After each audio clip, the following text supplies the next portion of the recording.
Righty, swiftly moving on. We'll move on straight towards the first matchup here between Wave versus Fav. There's currently 3 tiers to this. There's tier 1, tier 2, in which both teams play up against each other, and whoever loses moves down to the lower brackets, in which then they will face, and then for elimination stages. For now, we're going to be able to see Fav versus Wave, in which it will be the Ivy coming out first here from Riz. And with Riz's Ivy, we're going to go up against Aeroplanist, Mercenary, Gardener, and of course Magician. It's overall not a bad counter team comp here to go up against Ivy, especially with the fact that we did also bring Magician out as well, just in case something like this would have happened. Now, as of now, it seems like we're going to change targets instead, as Apai, on the other hand, is still inside of 2-story here. We just barely left the Cypher Machine. We're not going to teleport over there just yet, and it is only 18 stacks of fear. As we are slowly rearing close towards the Gardener right now. Her bubble is about to burst, so that little world of hers, we're just gonna have to see where she's gonna rotate out. If she decides to go near that, it might not be a good idea, but we're gonna decide double backing set, in which we got such a huge amount of fear, but that's also still okay because we still have this bubble on us right now. This should be a very guaranteed vault over, and as of now, as long as Gardener just runs in a straight line and not get any revelation on towards her from Ivy, that's all really what it should matter here.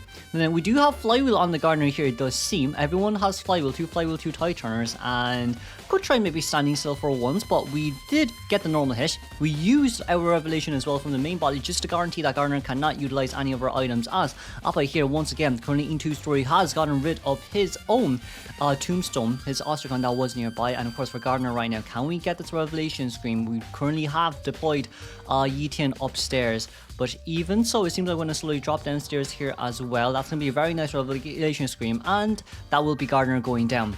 As of now, it seems like it's instant detention alongside with Max Hunt and Constraint with Berserker.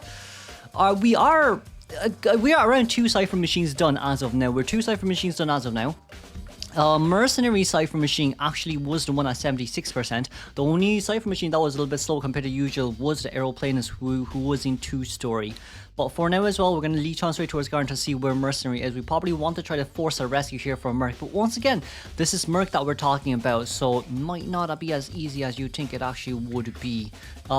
This is not Ivy after nerf, by the way, so I think... Ooh, nice Terror Shock! Oh my god! If that's the case, then it'll be a whole lot more different. This is not Ivy after nerf, because Ivy after nerf, the revelation should be growing twice as slow, but that was still going at a 75% rate compared to before. So as of now, Hunt is currently ready. We will be able to get a Gardener down here, and that is a double down from Riz up against Fav. Oh, that wasn't really what we were actually looking for here as well. We can actually turn near the Aeroplanist. Currently, Aeroplanist has touched 2 Cypher Machines, one near this corner and another one in 2-story. But even so, being able to get that 2% decoding buff is quite nice. Our Cypher Machines here, we're only missing 1 full Cypher Machine. We do know where Apai is. Preferably speaking, what we want to do here is to leech on towards Apai, teleport, and teleport back right after we get a hit. But that just depends on what we want to do here. We're slowly but surely getting as much revelations as possible. That's going to be 1, that's going to be 2. That's a very nice hit, but that will be a double down. That will not be a double down. Okay, that will not be a double down as we leave for the other side. It seems like for Gardener right now, we cannot leech on just yet. That's still another 30 seconds left before we can actually do much more. But beautiful Flywheel. We do have Blink. Do we want to use it? No, not just yet. But if you do allow Gardener here to rebound Kaiju for quite a bit of a longer time, that's not what's necessary. As you know what has ended, Titanner, but it doesn't matter. Riz hot-headed going through that pallet once again. We should be able to get Gardener here eliminated, but just look how fast the survivors are with their Cypher Machine decoding progress. Even after a double down, it just seems like they're not stopping at all. Dasher currently trying to decode the Cypher Machine 2-story. We do see that Aeroplanist is still nearby as well, but we all have 3 items here to counter the Ivy. Ivy chased after the easiest ones first, surprisingly, to go after. But even so, as of now, yes, we're trying to lock in the Cypher Machine. We do know that Magician is currently decoding as well. But even with Magician decoding, he does have a want to immediately get the leech off you, so that doesn't matter for Magician. We're still around 27 seconds left on the clock before we can get that corruption transference once again. And Netisu, excuse me, on Netisu, we would be sorry. Yeah, it's probably better to start a new Cypher Machine here from Apai's side. As long as Merc just stays in this location, that's kind of all what it matters. We are going to blink open Magician. Dash is not good, especially with the fact that Magician's Cypher Machine is the one at 81%. But as long as Merc can actually get his Cypher Machine on, that's kind of all what it matters as well. I don't think Merc should be too worried, but because of the fact that there is an Yetian near near the Merc. It just might be a little bit harder to play around. We should be able to get the leech there. And right now we are currently on the run for Nerisu. That's going to be a teleport over immediately. And it does seem like we are... we're barely able to get a 60 stack on Nerisu. Barely able to get a Revelation 60 stack on Nerisu. But it seems like we're going to teleport back here once again. Who are we near? We're not too sure. But now, let's see here. The 6 Cypher Machine is currently at 81%. And that has been decoded by the Aeroplanist with that 2% extra decoding speed boost. We should now wait. We should now wait. Because we've a lot of time to play around here, right? We've a lot of time here to play around. Merc might be able to get leeched, but as long as we can meet up on heal, I think that's really what matters the most. Merc also needs to stay near a wall, just in case something odd happens. Okay, we're gonna be able to leech on towards Merc. Nicely done. That's an elbow pad out and only 50 revelation stacks. Just not enough. Just not enough, unfortunately speaking. As of now, it seems like we want to wait for Blink to come out. So for Riz, even after such a great early game, especially with a Tower Shock down as well, it's just that I do think it's one of the reasons is because it's not a 60-second down. Another one of the reasons is because this team comp decoding is kind of fast, and then everyone has 3 items to go up against you as well. Like Mercenary has only expended 2 elbow pads during this long push and pull, and Mercenary can definitely aim for 1 more and then open a chest outside of 2-story, but we still have to see here as well, right? Where is Apply is the good question. Are we currently decoding new Cypher Machine, or are we currently trying to double back? We're going to go over for Mercenary here as of now. That's 59 stacks. Once again, it's not enough, unfortunately, to get Mercy down on time. We're currently at 99 stacks. We could just drop the pallet down and then go up to force our 100 stack. And then we run back up again. Oh, never mind. We got stuck there by Riz. I mean, that's kind of following up to the plan. That is following up to the plan. As the Cypher Machine is currently done, we could pop if we really want to. You could pop if you really want to. You definitely could pop if you really want to, but we're just being a little bit more careful here from both sides. Mercenary, that's going to be Tower Shock 10. That's fine. As long as we're over the window, that's all what matters. Okay, now we're currently trying to go for 1 exit gate east. Currently, Appai is on the Christmas tree gate, and it seems like we want our Magician to go straight towards the Moon gate. Teleportation is ready. We're not going to teleport over just yet. We just want to make sure that there is something nearby. But if that's the case, that means that Mercenary actually needs to stay middle and not to go anywhere else, because the only one who can get rid of that tombstone as of now is the Aeroplanist. Okay, hello, Renenisu. No items used, no flywheel used. A little bit harder here to play around, I won't lie. Someone's got to stay in middle. And I do think that someone is probably... Hold on, we won't be able to get out. Unfortunately, we won't be able to get it. It's still a 3-man elimination. It will still be a 3-man... We can leech teleport, revelation pull. We don't even need to... We can just blink. We can just blink. That's nice, and that's blinking. Nope, let's congratulate. 3-man elimination here then for Riz. Thought it was supposed to be a 4-man, but 3-man is more than enough as of now. Let's move on straight to our second half. Righty, it will be Axie Wave Survivor up against Shaking. It seems like we're going to pull the big dogs out here once again. It's going to be Seer and the Barmaid paired up alongside with the other 2 rescuers. Cordy with Flywheel, no, Cordy with Ninja Reflex alongside with Seer. And of course Barmaid here with Flywheel alongside Takako with that Tie Turner. As of now, 3-man elimination for Shaking. I don't think it's hard for him. It just depends on how well early game goes. But early game against a team like this, especially with a Seer's Owl, is a little bit of a tough call. It will be a little bit of a tough call here. Leech on towards Tuna first to push them out from decoding. And then next will be Nyan. But even for Nyan here, he knows himself that if you decide to bring excitement, you are cooked. Because once that excitement pops out, you've no blink left to chase up after anyone. So it's going to be pretty hard for us to actually be able to aim for more. As we are still slowly but surely falling. We can leech here now. It's near a containment area. We can leech here now. That should be fine. Nyan here is trying to play around as much as possible. We do have 33 stacks, but we're not willing to break the pallets here just yet. So I feel like it'll just be harder here for Shaking to play around for any longer. We are trying to get out of the range. I feel like for Neon, what we really want to try to do is get 99 stack and then immediately get that gun out to force the 100 stack. Did we get it? We didn't get it. Okay. Okay, that might be really bad then for Axie Wave. Okay, Fav, Shaking does a very nice dodge, but also from the same time, Neon, not the best course of action that you could have done right there. That's a nice 3 stack Cordy. Just gonna have to see whether or not this Yi-Tian can revelation on towards a coordinator fast or not. Okay, then we're gonna be able to drop the pallet down here. We're still currently looking around. Can we get a revelation? We didn't get a revelation just yet. Can we? We did! Just about on time, and that's gonna be Cordy going down there. It's a 90-second down. It's a little bit. It's almost the same as last game. So we're currently 50-50ing here. Shiking can still get a tie. That's guaranteed for sure. But for a 3-man elimination, it needs to be very similar to Riz last game. We need at least one Terror Shock. Let's just say it this way. We do need at least one Terror Shock. Even so, Taka, that's not Taka, yeah, that's not Takako, that's Tuna. Tuna is nearby, the barmaid is nearby. Here comes the first officer. For first officer, let's just say it this way, right?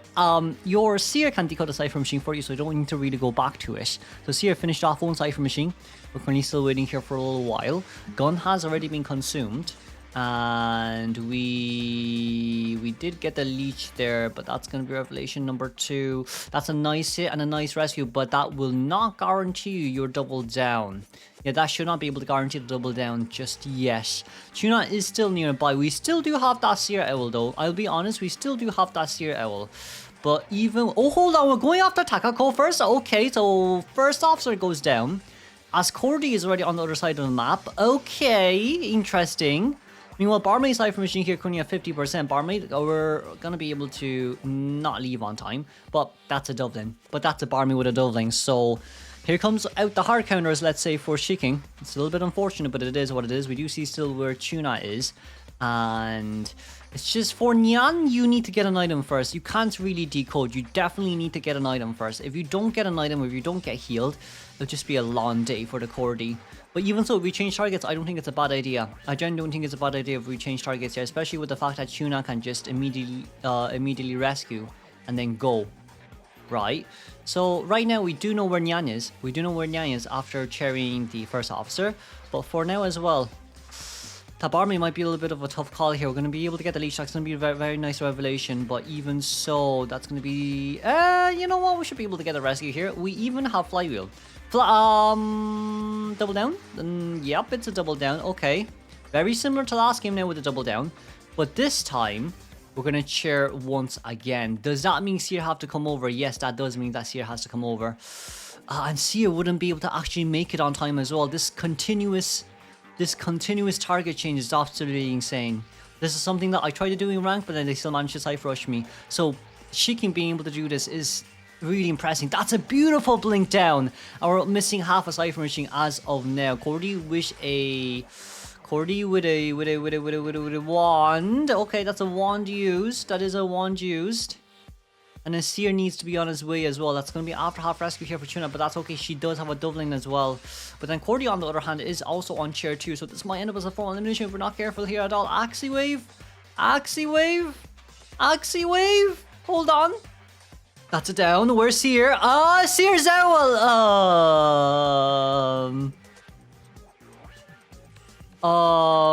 The thing is, I don't think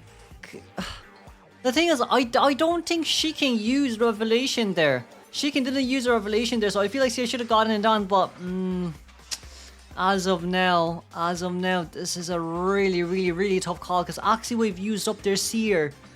That Seer being used up and is still returning a formal animation is going to be really tough here for us to actually play around. Tunan's going to be able to full heal. Okay, Tunan's going to be able to full heal. But even if you full heal, we see where first officer is, we see where Tuna is. But the cipher machine is just so close, and it's a completely new cipher machine as well. Because our 50% cipher machine here is currently being camped non-stop. That's no hit on, that's okay, that's a brilliant flywheel. We can drop down Seer, we can drop Seer. You can actually drop Seer there. Okay. So now we wait, because Barman can't make it into the rescue anymore. Seer can't be slug if you really want to slug. There's no point in carrying the Seer anymore. I feel like for Seer he's... Oh wait, no, never mind. Okay, the chair is actually pretty close, never mind. If the chair was a little bit further away, it would have been a lot more different, but the chair is pretty close. We're going to deploy the Yi-Tian, the Phantom near Shack. And with the Phantom being near Shock, if we do decide to actually get rid of Oscar, that'll be bad news. We're going to be able to get the immediate 100% elevation stack, and that's first officer down here once again. We're going to be able to get a rescue on towards Seer, but that doesn't matter, does it? Because you can't just teleport back if you really want to, and we can leech on towards the Seer or the Barmaid whenever we want to. I've never seen Seer Barmaid being rendered so useless ever in my life, but now with the teleportation back, it seems like we can see where Barmaid is, but Barmaid didn't really get any revelations on her because this, a little bit out of range. It was a little bit out of range, but even so, Seer, once again, we're going to be able to tell. We should be able to. I think for Seer, we should teleport over. You know what? Not bad. I'll be honest with you. Getting the owl out is better than nothing. It's an even. It's an even exchange. And of course, Barmaid here can be leeched on once again. We do have Blink here to go up against this here. Barmaid on the Barmaid's on the other side of the map. Okay, fair enough. Seer's on this side of the map, so we can try slug for the long end game. But even so, if that was the case, you're going to hit Barmaid twice. So do we want to save the Blink or not for Barmaid, or do we just want to get a Seer down here? Is now our main question. Could not get a Revelation Screamed out, which is a little bit unfortunate, as Barmaid here trying to decode that new cipher machine. We're currently at 20%, but with 20%, how long does this Seer have to contain? He can't do it anymore. It's just impossible. She-King's Ivy has never ceased to phase, has never failed to amaze me. We're gonna teleport back. Sadly, we couldn't get that full 100% Revelation stack. But we do have Blink, and we can play this for a really long end game. We're going to start skipping over forward right now, as the Blink has been mixed, and we are going to be able to leech on straight towards Tuna. But like for Seer here, he knows himself that he needs a 3-man elimination, and he has currently guaranteed it. That's really all what it matters. Atto will be staying on the ground until Tuna goes down. So Tuna goes down here immediately. Atto does get back up. We do see where the Seer is. I feel like we can just walk over. I feel like we can just walk over, so it doesn't really matter too much here. We're just trying to walk over. We can try teleport if we really want to. Do we want to try teleport? Do we really want to try? We don't want to try teleport. Okay. Okay. Hello, Atto. We can just leech on towards Atto here once again later on. But I think we forgot that Atto did not have... Well, I guess we don't want Atto to have that much distance. I guess that's fair. And now all what it matters here is she just needs to give tinnitus. That's not, yeah, she can just have to give heartbeat. That's all what Seer has to do. We will now be waiting. That's a 70-something odd stack. That is a 70-something odd stack. As Seer is looking as much as he can. He's trying to look away. That's what he's trying to do. But